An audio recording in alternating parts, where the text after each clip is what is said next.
Good afternoon, everyone. Welcome and thank you for attending our webcast, Construction Insurance 101 for Public Entities. My name is Gwen DeSoni and I'm the Public Entity Unit Leader here at Marsh Canada. Today's webinar will be approximately 60 minutes. All participants are currently in listen-only mode and all lines have been placed on mute. We have already received a number of questions through the registration process, but we still encourage you to ask questions throughout the presentation. And you can do this by clicking on the Q&A icon at the bottom of your screen, although some of you may have that on the panel to your right. Simply type in your question in the open text area. We will do our best to address all the questions submitted, but if we do not respond in the time provided, we will ensure that we follow up.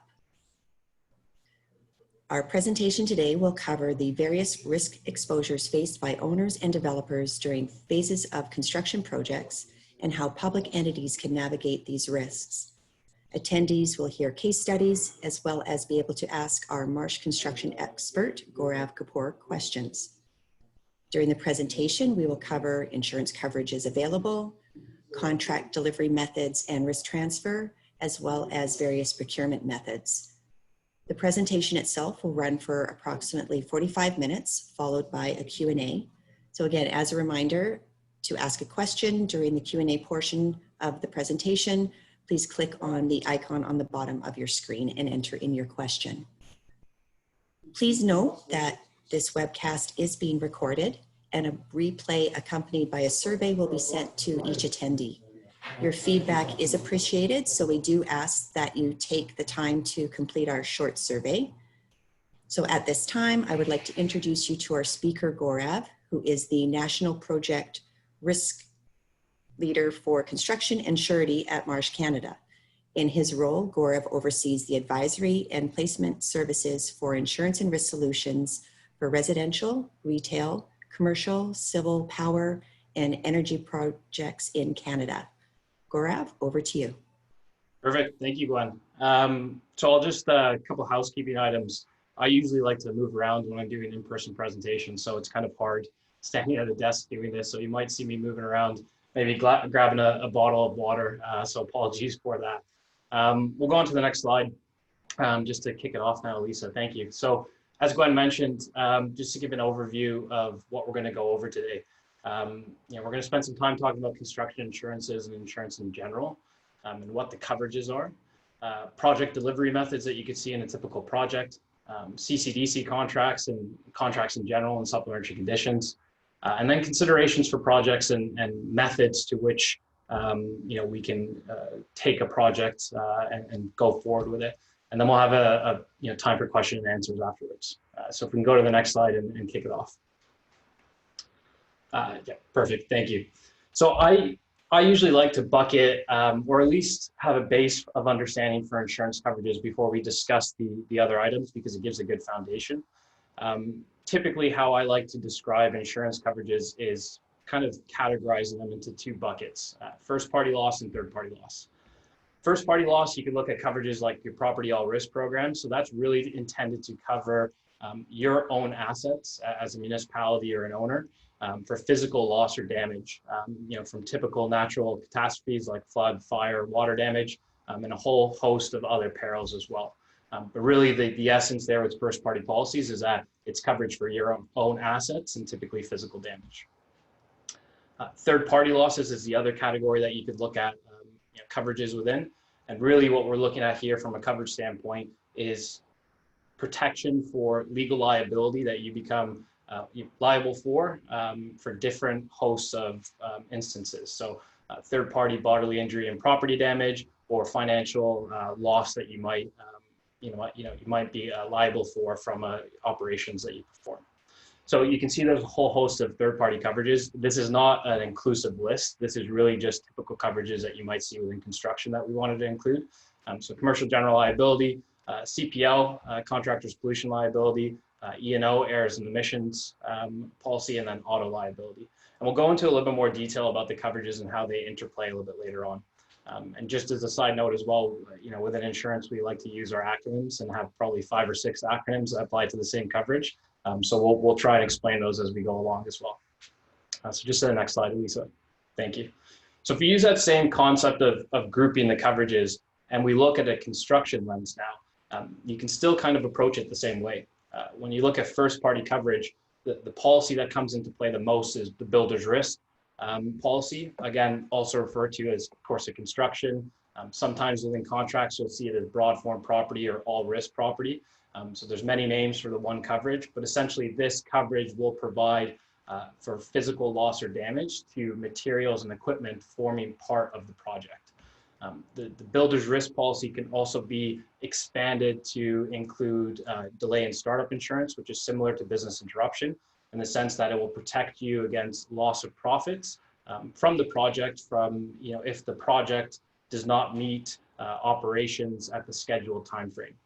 And the key with the DSU insurance is that, or DSU coverage, is that it has to be from a trigger of insurable loss under the builder's risk policy. You could also, for some, more complex projects, look to insure specific equipment under the builder's risk policy. A good example of that is a tunnel boring machine in a large tunneling project. TBMs are usually critical path equipment to the project and are very vital to the projects. So those are the times where you can look to get those insured under the builder's risk policy. If you look at the third-party coverages again in that bucket, again, not an extensive list of all of the potential coverages out there, but really the top three in terms of coverages for a construction project. You have your wrap-up or general liability, which again will protect you against third-party bodily injury or property damage from the construction operations. Contractor's pollution liability, which again will protect you from third-party bodily injury or property damage from construction operations, but specific to any sort of exacerbation of pollution conditions, so a pollution incident. And then again, project-specific professional liability, providing that coverage for any sort of financial loss as a result of errors and omissions in professional services rendered. So we can go to the next slide, Lisa. So I'm a very visual learner and picture oriented. So I put this chart, which you'll see variations of throughout the presentation, as a hopes of giving a little bit more background as to the coverages and when you would see them within a project timeline. So you can see here from the chart, you have start of construction, end of construction, which can mean a couple of things as well, which we'll get into within the contract definitions, and end of completed operations. Typically and traditionally, you will put the builder's risk policy and all the other coverages that we mentioned in place at the start of construction. And that's typically, again, mentioned as mobilization to site. You could have this start of construction date be somewhat earlier, depending on the different contracts that you enter into or the nuances with the specific project. These policies will stay in place until that end of construction timeframe, so either total completion or substantial completion. And then you will have a period called the completed operations where you will only see the third-party liability coverages typically be in place. And that's really to cover off those tail claims that you might receive after the project is done and turned back over to you as a municipality. Lisa, we can go to the next slide. Thank you. So in terms of project delivery methods, I think the key to understand first is that what is a normal structure for risk transfer? Because I think when we look at contracts and project delivery methods, it's paramount to understand what the risk transfer is within each structure. So when you look at a project structure, the entities or stakeholders involved in a project, you could look at a structure like this where you have lenders, owners and developers, contractors and design firms, and then subcontractors and suppliers. For the most part, public entities will fall into that owner box. You could fall into a box that's higher than that if you're dealing with developers that are building assets on your own land, which again, we'll cover off a little bit later in the presentation. But for this diagram here, you'll see that the key to understand is that the risk is transferred downstream. So you as a public entity being in the owner box will sometimes have requirements from third parties in terms of the insurance procurement. And you have to ensure that you understand what those requirements are when putting together your contract with the design firms or with the contractor, because you need to understand what needs to be transferred to them. And so on and so forth. The contractor then goes and transfers on the risks to the various subcontractors and suppliers. So we can go to the next slide. So there's probably 4 project delivery methods that I would say are more common within the construction industry. Again, not a whole host of all of the project delivery methods that you potentially take. There's also emergence of new project delivery methods, like IPD or alliance contracts. For the purpose of this webinar, we're really going to concentrate though on probably what we'd call the four major ones. Design, bid, build, or a lump sum, construction manager at risk and not at risk, and then design, build. So if you look at design, bid, build, what we might call the traditional method, you'll see the schematic up on the screen. Again, very high level, not as detailed as it probably could be. But the key here is understanding risk transfer. Typically, you as a public entity would be in the ownership box up there at the top, and you have two levels of risk transfer. First, you have the design risk transfer, and that's usually going to that prime consultant, the architect or the engineer. And that is the risk that's being transferred to design the project. You then have a second stream of risk transfer, which is the actual constructability of the project. So taking that design and now actually bringing it to life. And you pass that risk solely to the general contractor. And again, that general contractor would then pass the risk down to the various subs. Lisa, if you go to the next slide, please. If you look at a construction manager not at risk, you see this diagram change slightly. And the key is that you're still passing the design risk to the architect or engineer, but now you are not passing the constructability risk to one party in the general contractor. You now have a risk stream of a construction manager managing the project, but you as an owner or public entity are now entering into the contracts with the various subs and transferring the risk of constructability for that sub's work directly to the subcontractor. So really the dynamics have changed now where you don't have two parties of major contracts, you have multiple contracts. You can go to the next slide, perfect. So construction manager at risk takes somewhat of a similar approach, and apologies that there's a bit of an issue with the diagram, but the construction manager there should be within that middle line. And essentially what you're doing is you're going back to transferring the risk to two parties. You're transferring the constructability risk to the construction manager, and you're transferring the design risk to the architect and engineer. So similar to that design, bid, build process. If you go to the next slide, Elisa. And finally, the fourth one that we're going to discuss is design, build. So now the key is that the risk for design and constructability has been transferred to one party, and that's usually the design builder. A design builder team or design build team can take the structure of a few different ways. You could have a general contractor leading that and then engaging an architect or engineer. You could have an architect or engineer leading that and engaging a contractor, or you could have a joint venture between two contractors. So when we look at contracts and understanding the delivery method, you usually want to match the delivery method with a specific contract because there are nuances from an insurance point of view that change. So what we'll do is for this presentation, we'll use the baseline of the CCDC document because that is, for lack of better words, a standard contract to use and probably what most municipalities or public entities do engage on with their construction projects. So if you look back to the four that we discussed, a design, bid, build, or lump sum would be relevant to a CCDC2 contract. A construction manager at risk would be relevant to a CCDC 5B. Construction manager not at risk would be relevant to a CCDC 5A, and design build would be relevant to a CCDC 14. If we look at the CCDC2 contract, and that is again more in line with a design, bid, build, or lump sum type contract, that is a good baseline to look at. The other contracts, with the exception of CCDC 5A, do follow in line with the CCDC2 with some modifications, which we'll go over. If you look at the CCDC2 as a standard baseline, there's requirements that we have up here on the slide within the contracts insurance section. The request of the general contractor to provide a $5 million general liability policy with 6 years post substantial completion, $5 million in automobile liability, $5 million in aircraft or watercraft liability if required, broad form property insurance. And if we go back to what we were saying before, one of the 6 names for one coverage, which is really course of construction or builder's risk at 1.1 times the contract value.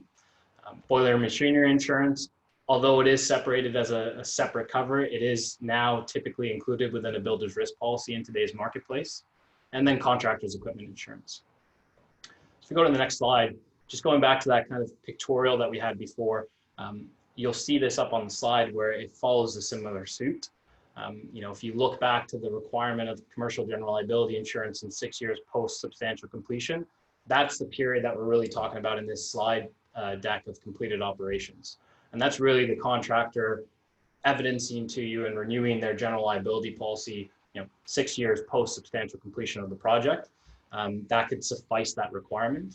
Now, statute of repose differs per province, anywhere from 10 years to 14 years.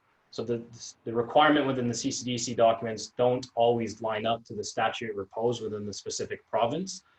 But with the creation of the CCDC documents, there were multiple parties that were involved from an owner level to a contractor level, brokers, insurers, and lawyers that came to the agreement of 6 years post substantial completion.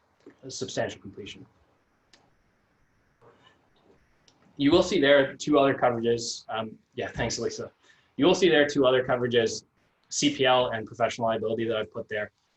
If you go back to what I was saying previously, the CCDC2, requires the coverages.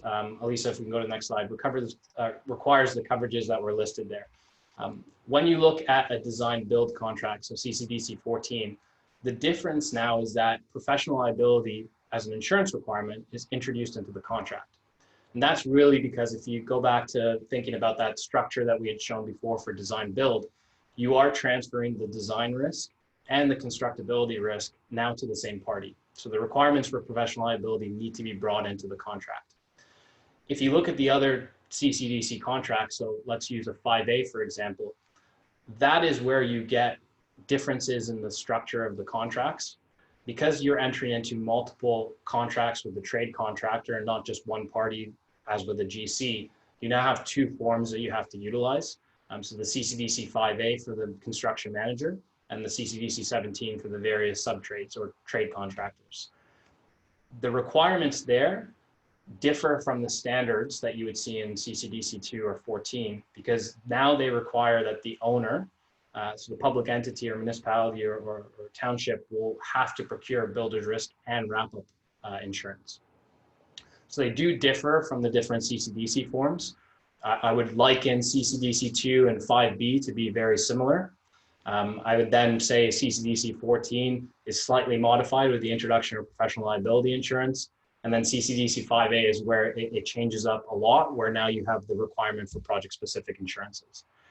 Now, again, it's good to keep in mind that CCDC documents and insurance requirements are used as a baseline. That does not mean that they cannot be modified, and typically they are modified.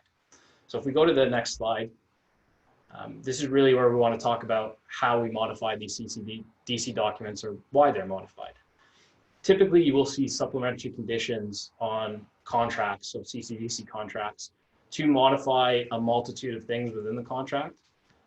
When it comes to insurance, there's really two key items that you modify within the supplementary conditions. One is higher limits. Again, as a standard or baseline, CCDC documents will typically use a $5 million limit for the coverages that they're requesting in a liability coverage. You could issue a supplementary condition to increase that limit request to 10 or 15 or 20 or more, depending on the scope of the project. But what we more see with supplementary conditions is the change from the standard requirements to project-specific insurances. So Elise, if we can go back one slide, and apologies to make you go back and forth, thank you. The key misconception sometimes with public entities and owners when reading these CCDC documents is that the requirements are project-specific, so that the contractor is going out to get those coverages for the project alone.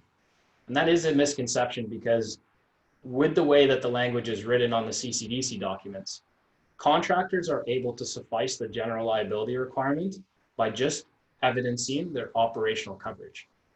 Why that's good to understand, or why that's crucial to understand, is that you as an owner are now exposed to the operational coverages of the contractor and the various subcontractors. So that limit is now not dedicated to the project and could be exhausted by the other work that the contractor does.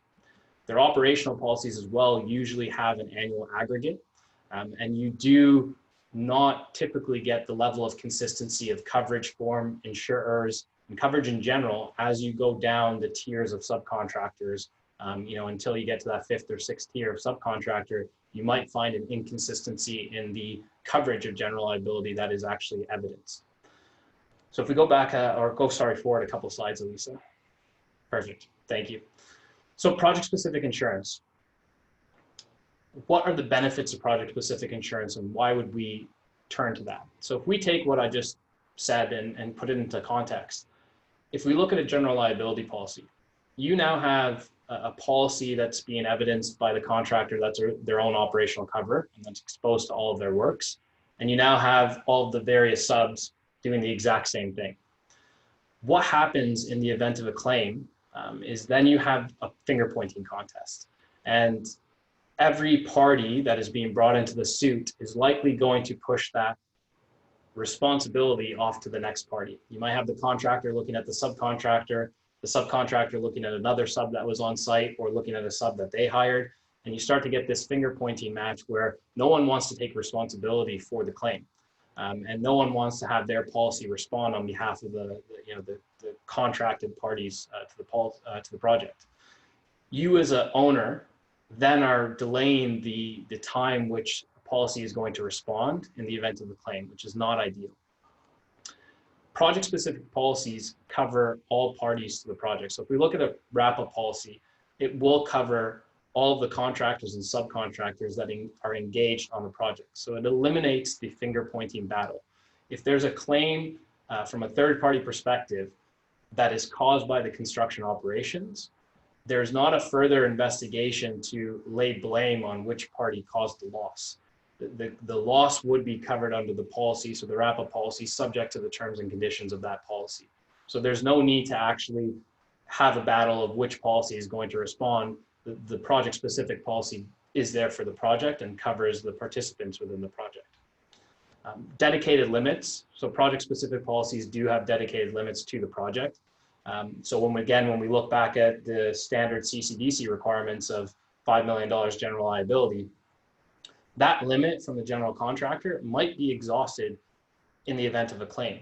If they've capped out their annual aggregate and they've had multiple claims that have lowered that aggregate, if you have a claim on your project, you might not necessarily have the full limit available under the contractor's policy. With project-specific insurances, the limits that are procured are dedicated to the project. So there is no other operations or other projects that would look to exhaust that limit. And then when we talk about coverage consistency, limit and deductible consistency, again, it goes back to the point where because you have all parties covered under this one policy, there is certainty of what coverage is procured for all levels of contractors and subcontractors. It's what's ever on that project specific policy. So there's a level of confidence of the consistency of what deductibles and coverage and extension forms are on the policy coverage. We can go to the next slide, Lisa. So now that you kind of walk through the decision path of understanding what the standard requirements are, which is operational coverage from a general contractor, you move into the next path of deciding whether you want to procure project-specific insurance or not. So replace a general liability policy with a wrap-up and have that dedicated limit or dedicated coverage to the project. Once you've made that decision, you then have another decision path to make. And that's how do we procure these project-specific coverages? So there's really two routes that you can go down. One is an owner-controlled insurance program, and the other is a contractor-controlled insurance program. You'll hear me use the terms OSIP and CSIP quite often, so that's really what that's referring to. OSIP being the owner-controlled and CSIP being a contractor-controlled. Really what those two terminologies are referring to is procurement of the project-specific policies. On an owner-controlled basis, that means that you as the public entity are procuring the project-specific coverages for the entire project and the proponents of the project. Benefits to this, there are many benefits, I would say, and again, there are probably benefits specific to certain types of projects or certain types of engagements. But if you look at owner-controlled policies and what are the consistent benefits, I would call them.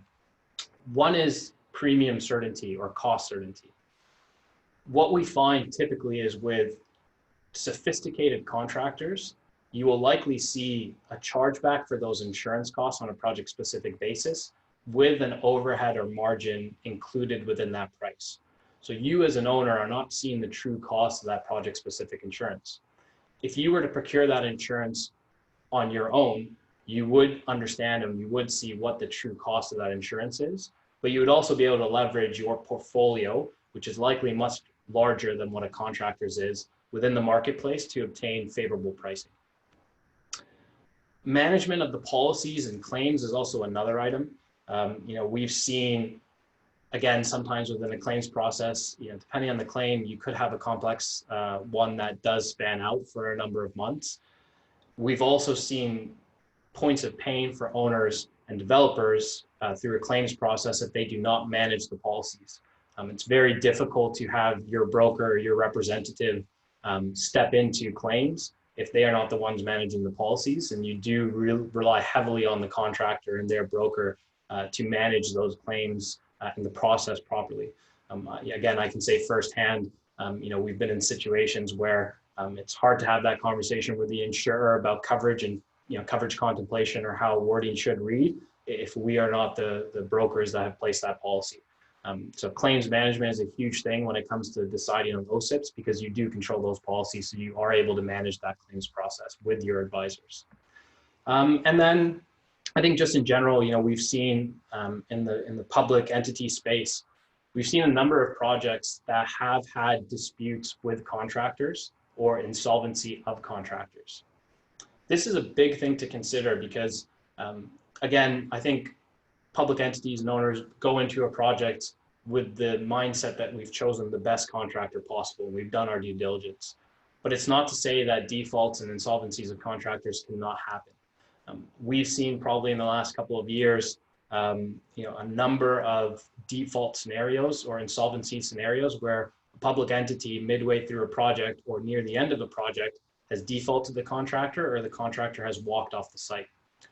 Where that comes into play with contractor-controlled insurance programs versus owner-controlled insurance programs is that with an OSIP, you as a public entity are the consistent factor within the policies. So if there is a potential or scenario of contractor default or contractor insolvency, it is much easier and much more streamlined to be able to have insurers agree to accept the new contractor and keep the coverage consistent throughout the project. If you rely on a contractor to place the insurances and they do default on the contractor, they walk off a job or become insolvent, sometimes there's an inability to assign those specific policies to you as an owner. And where that comes into to provide a number of roadblocks is, as we've seen a change in the market climate over the last 6 to 8 months and even further a year or 2 years, it is very difficult to have insurers provide new capacity for a project that is midway through completion or near the end. If you are able to have the insurers provide capacity and have the appetite to jump on the program, what we've seen is that it's typically 5 to 7 times more from a cost perspective of what the original project policies were.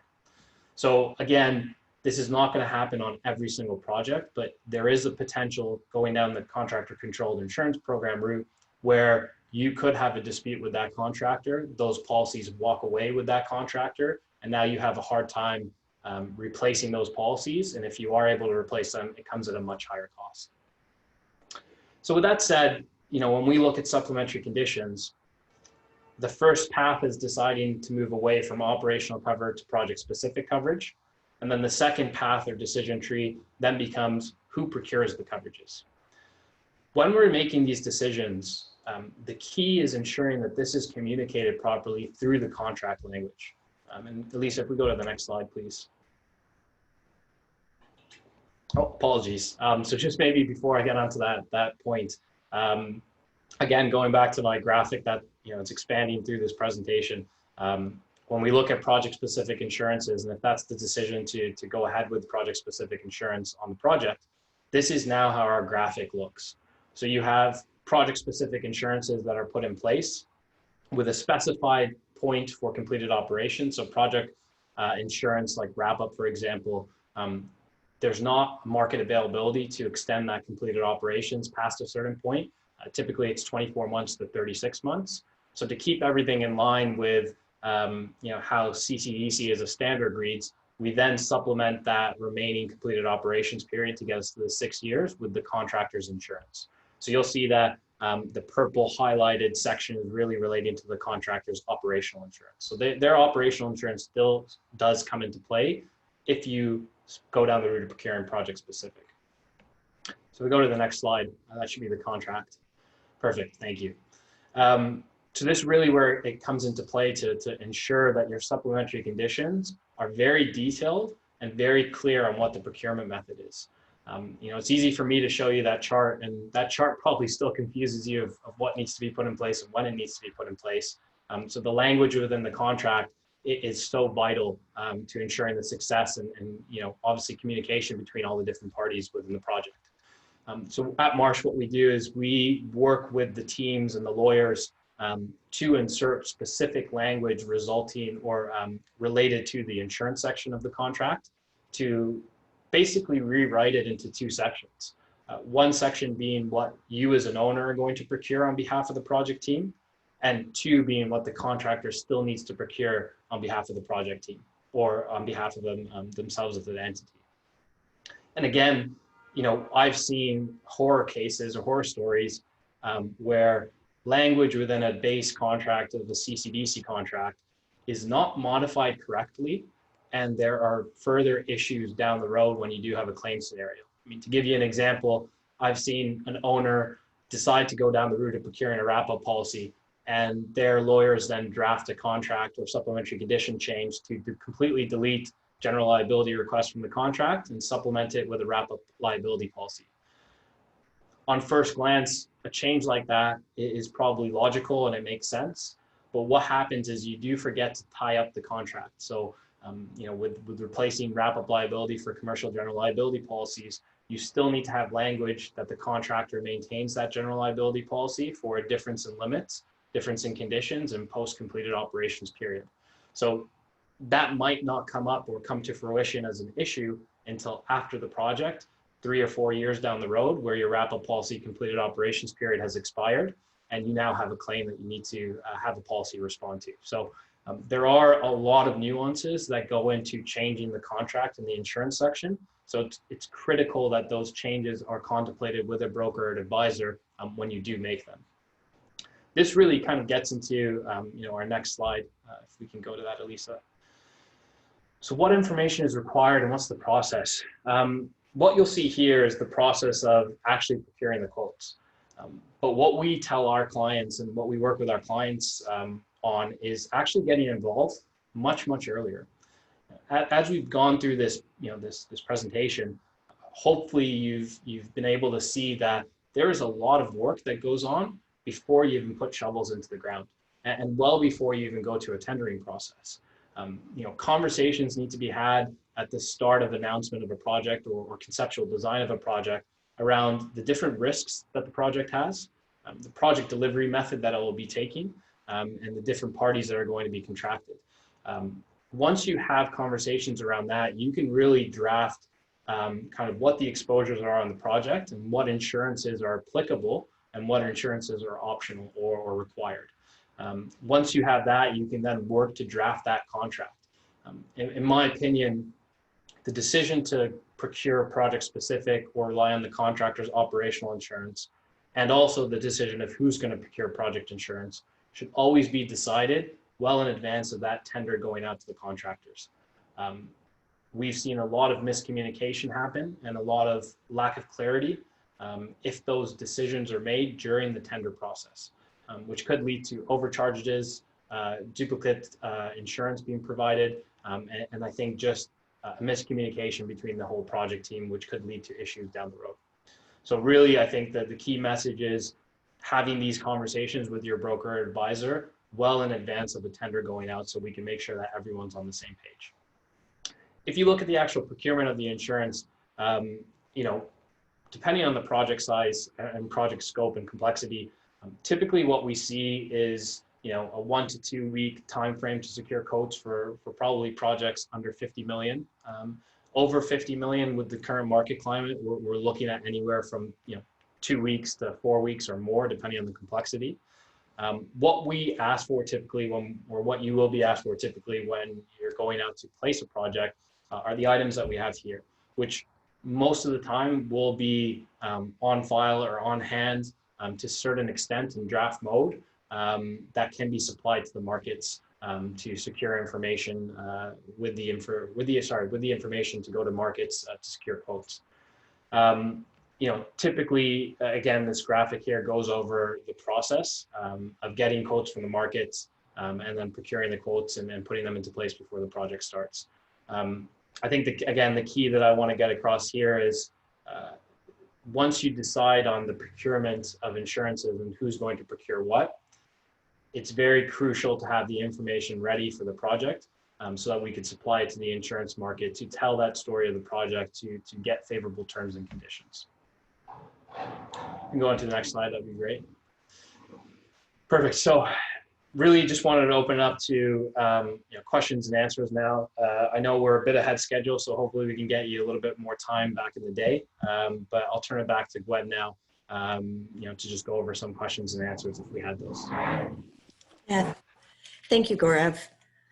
There have been a few questions that have come in. One, of course, is if they were going to be receiving a copy of the PowerPoint in addition to a copy of the webinar.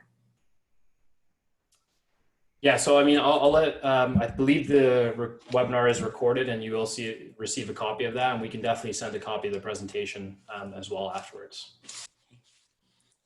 Another question is, are you able to speak to the CCDC 30?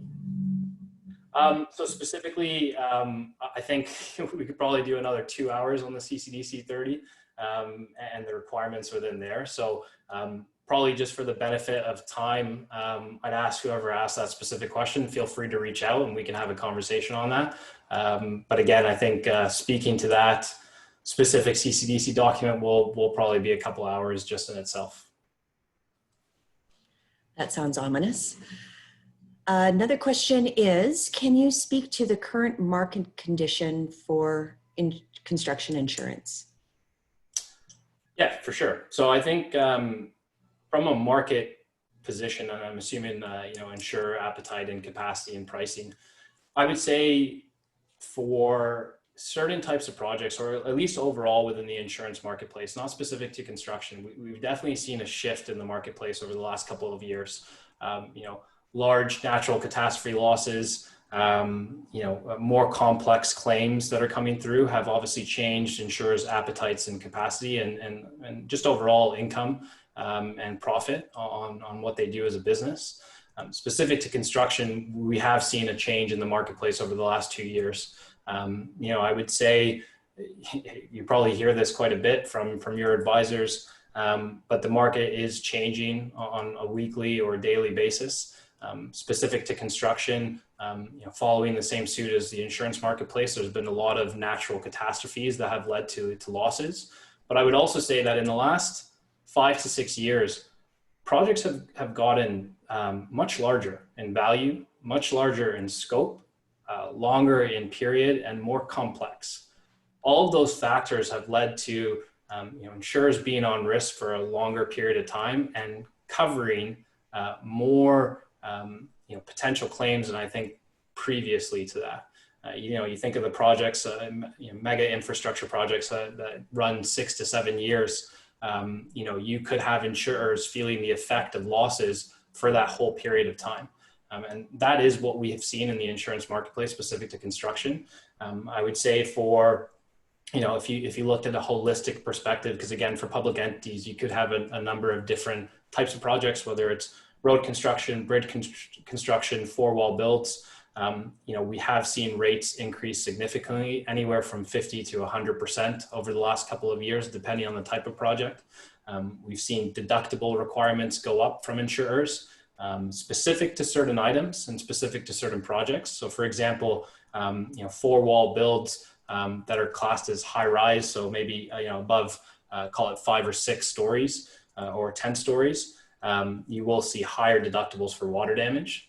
To give you an example, we used to see water damage deductibles on builder's risk policies probably a year ago at the $50,000 to $100,000 mark. For certain projects, we're now seeing that start at $250,000 and go all the way up to $500,000. So insurers are not just looking at price increases, but they are looking at coverages and terms and conditions, so deductible changes. What I would say as well, which is really important to note, is that capacity has contracted over the last few years within the construction space. Contracted to the point where you've had markets exit the space, so they will not write construction anymore, and contracted to the point where markets who would typically deploy 100% of their available capacity are now pulling that back to 30 or 40% at a maximum. What that does is it has an indirect effect on pricing and terms and conditions, because as you can imagine, with contraction and capacity, you now have to bring on more markets for larger projects. And that's when you start to get that indirect change in terms and conditions and pricings. Again, to give you an example, $100 million project, probably 2 years ago, probably could have been underwritten with one market on a builder's risk policy. Now for a $100 million project, depending on the complexity and the scope, you might have anywhere from 3 to 6 markets involved. So again, one of those things where you can speak all day on market conditions and more specifics, but conscious of time. So hopefully that answered that person's question. Thank you, Gaurav. Can you speak to delayed startup? How easy is it to get? What is the cost and how often is it taken up? Yeah, great. Another great question. Delay in startup, I'd say in terms of ease to procure, again, another moving target. If you have a less complex project where there's not critical paths to a project and a reasonable DSU amount that's fully explains as to where that profit's coming from and how that profit is determined or how those standing charges are determined, I would say it's still relatively easy to procure in the marketplace. Where you start to find headwinds is if you look for a longer period of indemnity than the project itself. If you look at more complexity behind the profits and the standing charges, or if the project itself is complex in nature. So if you are installing any sort of specialized equipment, or if there is specialized equipment that's a critical path piece of equipment for a project, you start to have markets not feel as comfortable in offering that coverage. And then again, that plays into that indirect effect of not having enough capacity for the project in totality. What I would say on costing is, a rule of thumb for DSU is that it's 2.5 times the rate of what the hard cost, soft cost rate is. But again, I will caveat that with a grain of salt that depending on the project, if markets are willing to offer DSU coverage, you could see that rule of thumb increase. Thank you. Question here is how to make it a smooth transition inserting the insurance requirements into the procurement process. Yeah, so I think, if you couldn't really see the full document on the previous slide, but at Marsh, we have a templated change document to change the insurance requirements for all the CCDC forms. We try and make that as easy as possible to tailor it to the project, but also have a level of consistency so that when that is given to your legal team to review, it's a very easy transition or process of just inserting that language into your supplementary conditions document. So, very, very high level, it will delete the entire GC11 or, relevant GC section within your CCDC document and replace it with our language to really structure it out into owner controlled and contractor controlled insurance. And there's 2 here in regards to OSIP, so I'm just going to tie those in together. Hopefully that doesn't mess things up for you. But looking for best practices threshold for use of an OSIP as opposed to having the GC carry the construction insurance, and what is the importance of surety bonds under an OSIP policy? Okay, so I'll probably parcel that into two buckets. The first is Osip and Thresholds. I want to procure that. I'll kind of talk about that over, at a high level, because that is a question that we get all the time. And what I will say is that there is no one answer for that question. what we do, and when we talk with our clients to kind of examine what the best practice is really understand you as a public entity or you as an owner and what your level of risk tolerance is, and where you lie on that risk tolerance scale of risk adversity, or accepting the risk itself. That will usually help us determine when there should be certain thresholds for OSIPs or CSIPs. Really what I mean by that is, I think the traditional method between OSIP or CSIP is usually just on project value and having a certain project value where if it goes above that, we go for an OSIP. If it goes below that, we go for a CSIP. I typically don't like following that path because I do believe that projects have their own inherent risk regardless of construction value. You could have a $2 million project cause a $5 million loss, and you could have a $20 million project cause a $0 loss. So I think project values is a good starting place or a good threshold to use, but it shouldn't be the only threshold. So really what we look to see is risk tolerance level. We have some clients that are on the very far scale of that risk tolerance level and want to transfer all of the risk. So on any project they're looking at, they do require that an OSIP is put in place. They then have to understand that there might be additional costs that come along with that. For example, if you're dealing with a $1 million project, you typically wouldn't see a significant chargeback from the contractor for the cost of those insurances. Whereas if you were to look to put project-specific policies in place for that, you'd likely be hitting minimum premiums on the policy. So there is an additional cost, and that doesn't inflate the costs for the project. However, if your main priority is risk adversity and transferring that risk to the fullest extent, then the price doesn't really come into play, and you're really more concerned about making sure that the risk is transferred appropriately. So really, I think that's what comes into play for me first, is having that discovery meeting to understand the risk tolerance. Then also understand what types of projects are being contemplated in the pipeline for the given year or the upcoming years. If there's a level of consistency in contractor chosen, in structure of contract, and in type of project, you might find that there is a decision for that year not to procure any sort of owner-controlled insurance program. Whereas if you have varying projects and varying contractors that are being used and varying project delivery methods, that might change your decision on the use of OSIP versus CSIP. So again, I wish I could give you one answer that one blanket fits all, but it really depends on you as a public entity and your own internal protocols. But what I will say is that every client can have a OSIP threshold or risk matrix designed for them. It really just, you need to go through that discovery process. Going to that second portion of surety bonds and requirements in relation to OSIP, in my opinion, the surety piece does not really come into play when you're talking about OSIP versus CSIP. It is a performance security requirement that's separate. You do not procure bonds on an OSIP basis. Really, the bonding requirement is for that contractor. So the decision to take a performance bond, or the decision to require a performance bond, for example, from the contractor, should not be influenced by the decision to go OSIP versus CSIP. So hopefully that answered that question.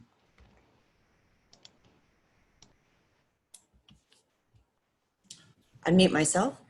Is there any benefit to specifying a particular deductible for the various coverages in the construction process? Yeah, great question. So what I'm going to assume is that question is related to you going down an OSIP procurement. And if so, yes. Typically what you would see as an owner is that you're going to pass down the deductible requirements to the contractor. So within our documents that I referenced for supplementary conditions that we provide, if you do go down the OSIP route, we do specify the deductibles within each coverage, and we specify as well the level of extensions that are going to be attracting different deductibles, because we do want to make sure that that's communicated within the tender process. But you'll also find that sophisticated contractors that are reviewing tenders will ask those questions. If they see that an OSIP is going to be procured, they will ask what the deductible levels are. So we typically try and get ahead of that within the process and state that within the actual supplementary condition changes. Is it worthwhile to ever have contractors quote both ways, the OSIP and CSIP, so the municipality can best decide where the savings are? Yeah, again, another great question, and one that we get all the time. My preference, or at least my experience, is that you will get you have to have level of confidence in going down the OSIP route. I think, again, if the sole decision to go OSIP is based on price, you might find value in asking the contractor to quote both, both options of a CSIP or an OSIP.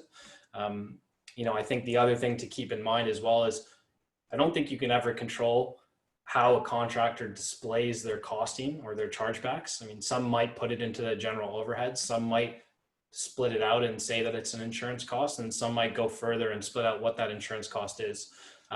What I usually find is, if the public entity or the owner's sole purpose of getting an OSIP is based on cost, they might find value in having the contractor put out pricing for, the OSIP, or just relying on their operational, the CSIP, or just relying on their operational cover. What I would caveat with that is that you have to be very clear in the language of what happens if the decision is to go down the OSIP route versus operational insurances, and how that money needs to come back. But the second thing as well is, if you look at larger projects, we go back to what I was talking about before, the market changes, where you now need more capacity from the markets, meaning you now need to bring in more markets. If you ask both the contractor and then your advisor on an OSIP basis to procure terms, you might be in a situation where you are blocking your advisor or broker to be able to get the full extent of the market. If the contractor has approached other insurance companies that your broker advisor would approach, that potentially might limit them to access that capacity. So what you do is you create, for larger projects, almost a little bit of a convoluted and gray area to be able to get the best terms, because you're not allowing your advisor or broker to access all of the markets. I would say that on smaller project values and less complex projects, you might be able to go ahead with asking for two prices very easily, because the ability for the contractor to procure a project specific quote from their insurance company or their operational insurers will just be limited to those insurers. So it would not block the rest of the market in any way. But when you do get into the more complex projects, when you do get into the higher contract values, I think a lot of thought needs to be put into that before you go down that route, because it might restrict what your advisor or broker is able to do on the other end.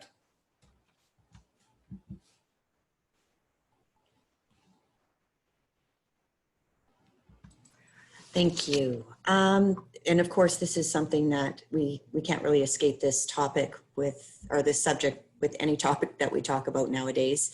But have you seen any restrictions in capacity, any impacts in regards to the context of COVID? Yeah, I think I've had a number of those conversations since March. So I don't think we can escape exclusions related to COVID at the current moment. So what I would say is that projects that are upcoming and placements for projects on a builder's risk point of view specifically are seeing communicable disease and COVID exclusions being introduced to their quotes. The ability to remove those from markets is really not there right now.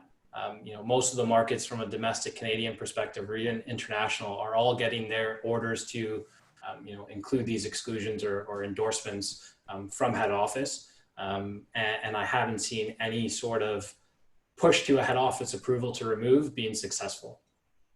What I think we need to understand as well is that, COVID, or the existence of COVID, and again, not getting into too much detail, but the existence of COVID, I don't believe was ever the intention of these policies on a project basis. That, if you look at a builder's risk policy, for example, it always ties back to physical loss or damage to the project. Having the project not have any physical loss or damage and potentially being shut down from a government authority not related to physical damage never was the intention of the traditional builder's risk coverage.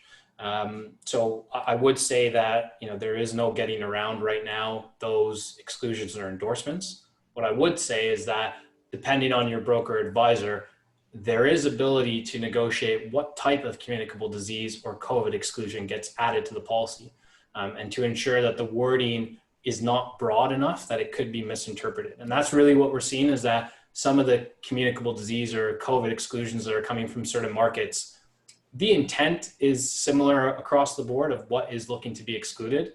But if you really read the wordings and think about the different claim scenarios, that's where you get to see a little bit of difference where, if you can go back to the markets and modify some of those wordings, you could be very clear on what's being excluded and what's being covered. I think in terms of, I think that was the extent of the question, right, Gwen? Sorry about. Yes, it was. Around the exclusions. Okay, so hopefully I answered that. If there's more questions though on that subject, feel free to reach out if there's more specific ones. Yeah, and I think this is probably the last question that we have time for, but is there a lot of variance in the offerings between the different insurers? And sorry, did they say if it was in relation to COVID or just in general? In general, so, yeah, just in general with the various insurers for construction projects. Yeah, so I'd say 100% within regards to the builder's risk coverage more specifically, and somewhat to the wrap up. Different insurers for builder's risk coverage, again, depending on the type of project or the industry group or the complexity, there's variance in coverages, not so much. I mean, I think you would get some sort of variance on some of the specific coverages like the leg clause or the DE clause, so the design and faulty workmanship. You might have some variance in terms of what those markets are willing to offer. I think the variance really comes with capacity that they're willing to deploy, the deductibles that they're willing to put onto the project, and the premium rates that they're willing to charge. You will see a lot of variance between the different markets, which is really where we come in as brokers and advisors to not only submit these, the project to the different markets, but analyze the differences between all of the different offerings, because I think you'll rarely find that you go to 4 markets or 5 markets and they all come with the same price, deductibles and capacity. So that's really where our job comes in terms of putting the pieces of the puzzle together to make sure that you get the most competitive option. But, I would say from a builder's risk and wrap up standpoint, you do see a variance within appetite, capacity deployed, pricing, and deductibles. What we do at Marsh is we ensure on projects that we are using our manuscript and bespoke wording. So from a coverage wording perspective, we eliminate that variability. So really the focus is on the pricing and deductibles and capacity. Great, thank you.